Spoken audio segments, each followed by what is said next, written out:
Hello guys, এই জিনিসটা কে কে চিনেন বলেন? এটা একটা সবজি। এটা শুটকি দিয়ে খাওয়া যায়, চিংড়ি মাছ দিয়েও খাওয়া যায়। আমি এই সবজিটা কেটে ভালো করে ধুয়ে নিয়েছি। ভালো করে ধুতে হবে, অনেক পিচ্ছিল এই সবজিটা। পাতিলে তেল দিয়ে দিছি, তেলে দিছি পেঁয়াজ রসুন দিয়ে এখন নাড়াচাড়া করবো।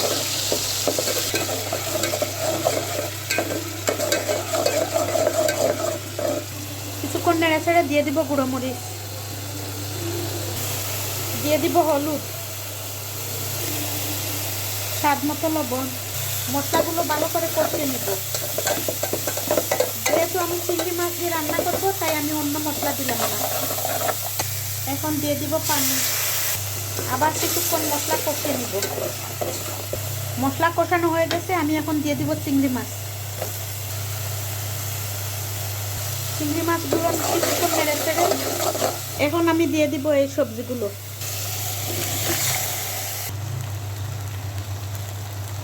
এই সবজিগুলো আমি ভালো করে কষিয়ে নিয়েছি।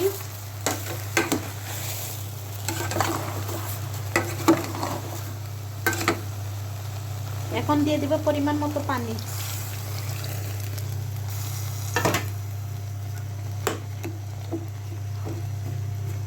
এখন রান্না হবে। রান্না হয়ে গেছে। আমি এখন একটু চেখে দেখবো কেমন হয়েছে।